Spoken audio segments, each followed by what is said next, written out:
Ya, sambil menunggu Mas Jalil bahwa yang benar-benar baru dari PDB tahun ini adalah disonasi. Disonasi di sini adalah ada zona 1 dan zona 2. Nah, ini nanti ada beberapa pertanyaan di chat itu bagaimana untuk zona 1 dan zona 2 nanti akan lebih jelas dijelaskan di aplikasi ini. Selain itu juga di juknisnya juga sudah dijelaskan bahwa untuk zonasi 1 itu adalah dalam kelurahan, sedangkan zonasi 2 itu adalah di luar kelurahannya. Ini untuk mengantisipasi kebijakan yang diambil adalah asas keadilan, yaitu misalkan di daerah Kepute, di mana itu berbeda. Kalau katakanlah masuk ke SMP 19, misalkan itu akan sangat kalah dengan yang ada di dekatnya. Sehingga ada beberapa kuota demi keadilan bahwa di luar kelurahannya di SMP tersebut, maka akan dipertandingkan dengan jarak yang terdekat. Tetapi untuk yang di kelurahan tersebut juga masih boleh ikut.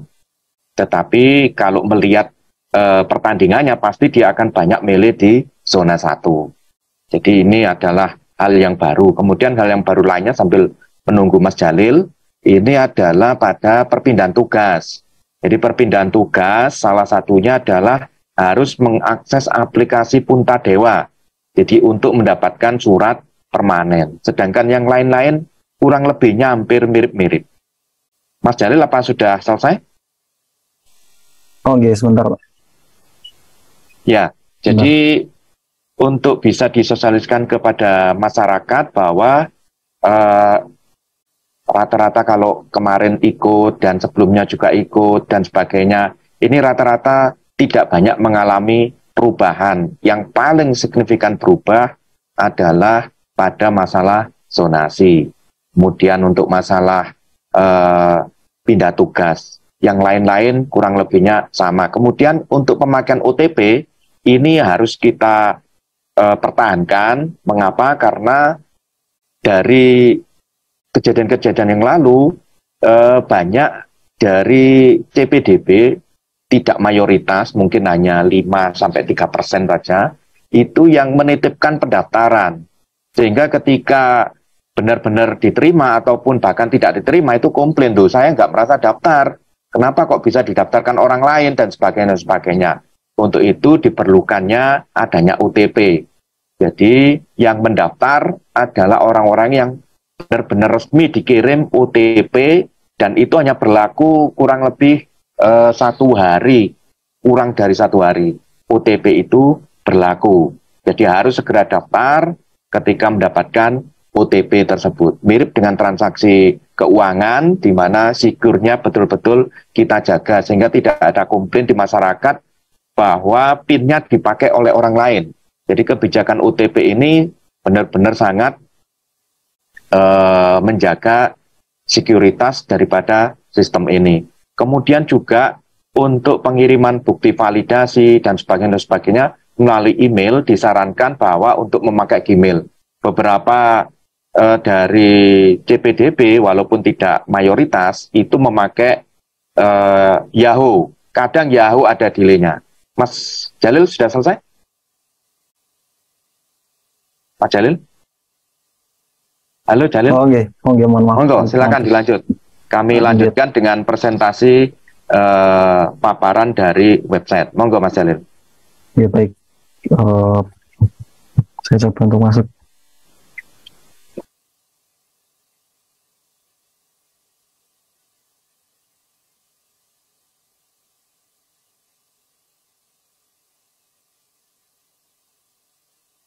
Baik, sudah berhasil masuk. Kemudian melakukan tampilan dari yang telah dijelaskan terkait pilihan zonasi, yaitu ada 2. Jadi berbeda dari yang sebelum-sebelumnya atau jalur lainnya, itu harus memilih zona terlebih dahulu baru bisa memilih sekolah. Misalkan saya pilih zona 1 untuk pilihan 1.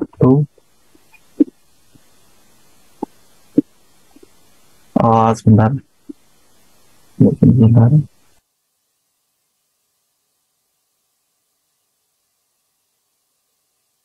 saya lanjutkan. Di tadi sampai terkait milih tipe terlebih dahulu. Ini memilih, misalkan saya pilih zonasi 1, kemudian memilih sekolah yang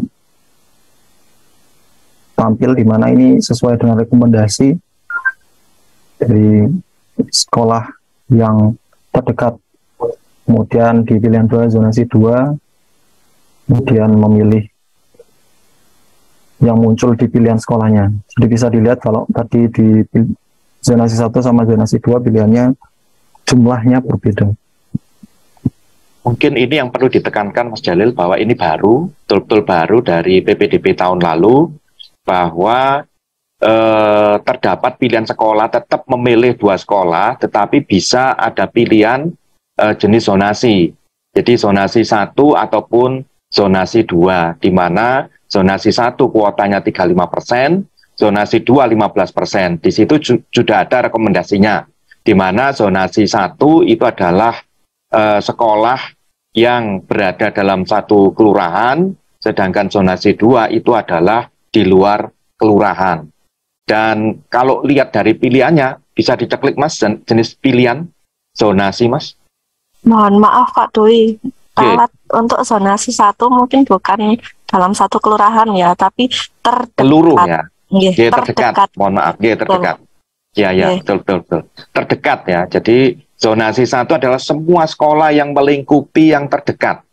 Jadi baik di dalam kelurahan maupun di luar kelurahan. Sedangkan zonasi 2 adalah yang di luar kelurahan. Nah, apakah CPDB bisa memilih zonasi yang berbeda? Dimungkinkan. Apakah memilih dua-duanya yang sama juga dimungkinkan? Coba Mas Jalil, itu jenis zonasi Mas, karena ini berbeda dengan tahun lalu, maka kita agak sedikit fokus di sini.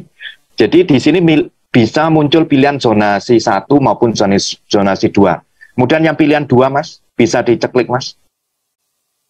Bisa juga memilih zonasi 1, zonasi 2, dalam arti CPDB dibebaskan. Sehingga di sini perlu mengatur strategi, kira-kira kalau melihat zonasi yang tahun lalu minimalnya berapa, maka bisa dicek sebelum betul-betul melakukan pendaftaran. Jadi katakanlah mau milih zonasi 1 semuanya ya diperbolehkan. Memilih zonasi 2 semuanya juga diperbolehkan. Karena setelah dihitung secara strategi ternyata lebih memungkinkan ada di zonasi 2 semuanya, karena yang bersangkutan betul-betul di tempat yang jauh. Nah, inilah yang dimaksud atau diambil kebijakan untuk faktor keadilan. Monggo silakan dilanjut, Mas.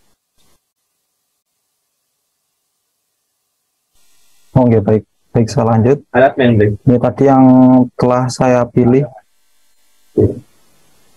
40 dan 28, zonasi 1 dan 2. Lanjut, di sini ada konfirmasi pilihan sekolahnya. Dan admin OTP saya cek di email. Benar. Email.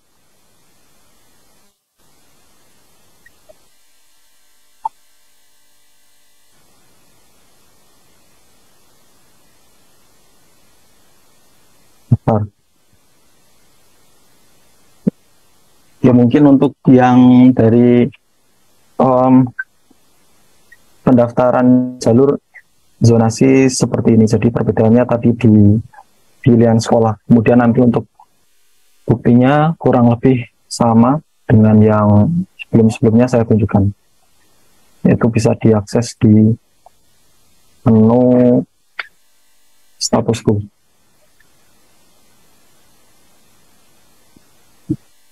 Ya mungkin seperti itu untuk dari demo dari kami. Mungkin saya kembalikan ke Pak Dwi ini. Mas Jalil, terima kasih. Jadi Bapak Ibu semua, itu adalah sekilas pandangan. Moga-moga bisa sedikit mewakili ya. Untuk masalah videonya nanti pasti akan dibuat video dan itu bisa diakses via website seperti tahun-tahun sebelumnya.